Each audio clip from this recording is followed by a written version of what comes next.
Benjamin Netanyahu ने cease fire का ऐलान किया है। दावा है कि ऑपरेशन के जरिए सभी लक्ष्य हासिल हो जाएंगे। आखिर क्या इस सीज फायर की पूरी कहानी क्या है? क्या शांति स्थायी होगी और अब आगे क्या होने वाला है? देखिए इस खास रिपोर्ट में।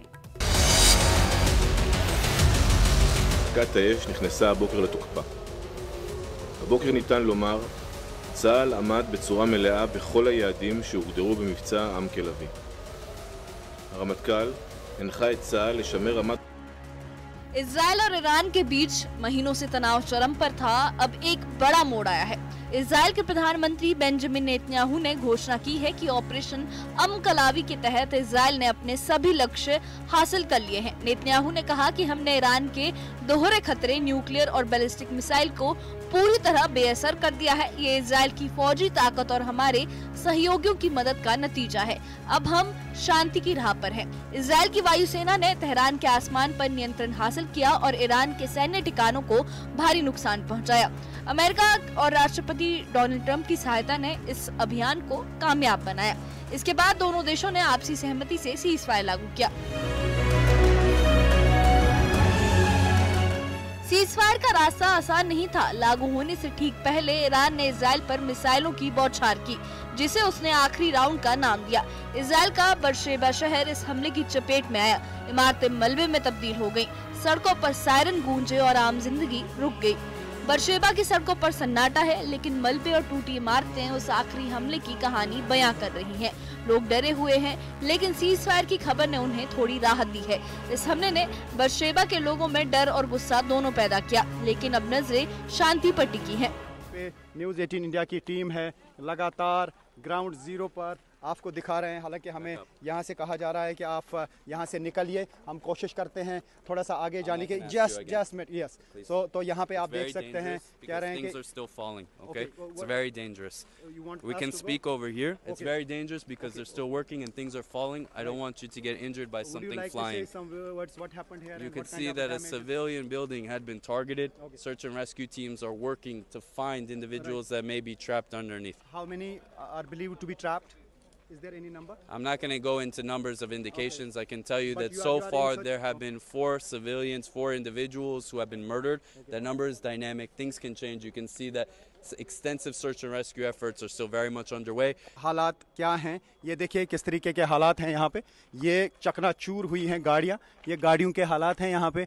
तो पूरी तबाही यहाँ पे ईरान के मिसाइल्स ने कर दी है। मिसाइल अटैक बहुत ही ख़तरनाक था और ये पूरा इलाका जो है ये दहल गया मिसाइल अटैक से। और न्यूज़ 18 इंडिया की टीम है रियल ग्राउंड ज़ीरो पर। दिखा रहे हैं हम आपको वो चीज़ जो यहाँ पे इसराइल में हुई है। आप देख सकते हैं किस तरीके की तबाही यहाँ इसराइल के मिसाइल्स ने की है। और ये है वो जगह जहाँ पे इस वक्त ऑपरेशन चलाया जा रहा है। इसराइली डिफेंस फोर्सेस लगे हुए हैं और जगह जगह पे सर्च की जा रही है उन लोगों की जो इस मलबे के नीचे दबे हुए हैं। तो ये कहा जा सकता है कि सीज फायर अनाउंसमेंट के बावजूद जो ईरान की तरफ से हमला किया गया वो बहुत मैसिव हमला था और उसमें बहुत नुकसान इसराइल में हुआ है, जानी भी हुआ है और माली भी हुआ है। और गाड़ियां इतनी कि कह पाना मुश्किल है कि कितनी गाड़ियां यहाँ पे तबाह हुई हैं।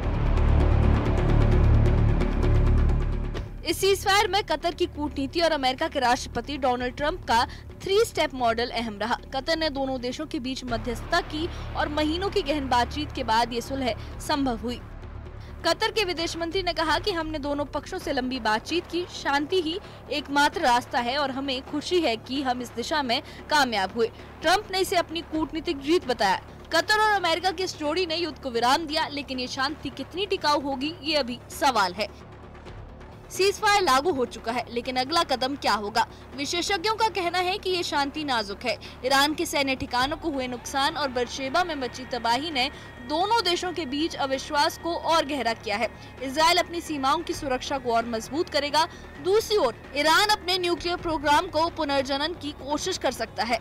संयुक्त राष्ट्र अंतर्राष्ट्रीय समुदाय इस सीज फायर की निगरानी करेगा। विशेषज्ञों के मुताबिक ये सीज फायर एक अहम कदम है, लेकिन दोनों मुल्कों के बीच भरोसे की कमी से नाजुक बनाती है। अंतर्राष्ट्रीय समुदाय को अब और सक्रिय होना होगा। इजराइल और ईरान के लोग इस सीज़फायर को अलग अलग नजरिए से देख रहे हैं। इजराइल में कुछ लोग इसे अपनी सेना की जीत मानते हैं, जबकि अन्य इसे राजनीतिक ठहराव कहते हैं। ईरान में लोग अपने देश की ताकत पर भरोसा जताते हैं।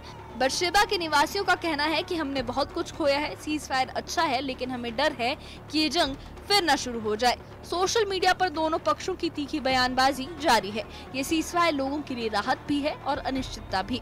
बेरशेबा में यानी जो काफ़ी दूर है, टेल अवीव से तकरीबन 125 किलोमीटर दूर ये इलाका है। काफ़ी टाइम लगता है वहाँ से यहाँ तक पहुँचने में, और अब यहाँ पे ये हालात हमें देखने को मिल रहे हैं। इर्द गिर्द ये आप देख सकते हैं, ये बिल्डिंग्स का हाल है। बिल्डिंग्स पूरी तरह से तबाह हो चुकी हैं, गाड़ियाँ तबाह हो चुकी हैं, और इस जगह पे 4 लोगों की मौत हुई है, 7 ज़ख्मी हैं, 10 से 12 अभी मिसिंग बताए जा रहे हैं, जिनको यहाँ से अब रेस्क्यू ऑपरेशन के ज़रिए निकालने का काम इस्राएली डिफेंस फोर्सेस लगातार कर रहे हैं। इस्राएली फोर्सेस इस ऑपरेशन में लगी हुई हैं, जो कोशिश कर रहे हैं उन लोगों को निकालने की जो यहाँ मलबे के नीचे फंसे हुए हैं या दबे हुए हैं। तो बहुत बड़ा ऑपरेशन अब यहाँ पे शुरू किया गया है। यानी जिस तरीके से समझा जा रहा था कि आयरन डोम जो है ऐसा डिफेंस सिस्टम है, एयर डिफेंस सिस्टम जो चूकता नहीं है, लेकिन यहाँ पे हमने देखा कि ईरान के मिसाइल्स के सामने एयर डिफेंस सिस्टम